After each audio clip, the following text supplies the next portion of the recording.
Kuna ripoti tangu hapo asubuhi zilikuwa zikieleza kwamba kuna helikopta ya kijeshi ya Marekani ambayo ilianguka karibu na mlango wa bahari wa Hormuz wakati wa operesheni za kijeshi za Marekani.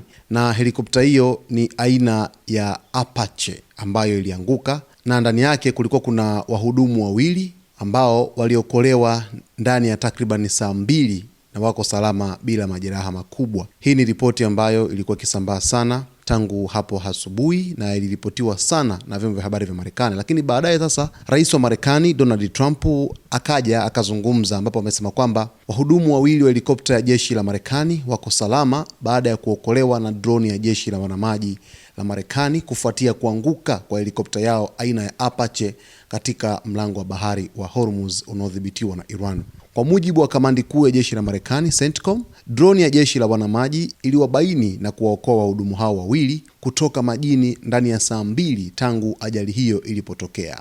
CENTCOM ilisema wahudumu hao wako katika hali nzuri na imara kiafya baada ya operesheni ya uokoaji. Hata hivyo, bado haijafahamika mara moja iwapo helikopta hiyo ilidunguliwa na vikosi vya Iran, ilipata hitilafu ya kiufundi au ilikumbwa na tatizo jingine lililosababisha kuanguka kwake.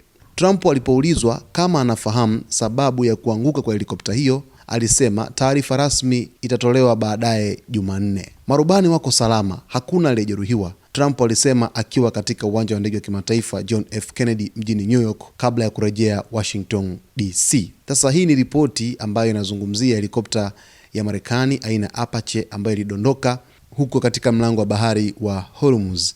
Na helikopta iliyoanguka ni moja ya helikopta za kivita zinazotumiwa na jeshi la Marekani kwa mashambulizi ya ardhini, ulinzi wa vikosi na operesheni za upelelezi. Sifa kuu za Apache: helikopta hii imetengenezwa na kampuni ya Boeing, lakini pia ina wafanyakazi wawili, rubani na mwendeshaji wa silaha, lakini inaweza kubeba makombora ya Hellfire, roketi na mizinga ya milimita 30. Huwa na uwezo wa kufanya kazi mchana na usiku katika mazingira hatari ya vita, na kasi yake ya juu ni zaidi ya kilomita 280 kwa saa. Lakini hakuna ripoti ambazo zinaeleza kwamba ilidunguliwa na vikosi vya Irani au la, na hakuna chochote ambacho kimeelezwa sababu ya kudondoka kwa helikopta hiyo ya kijeshi aina ya Apache.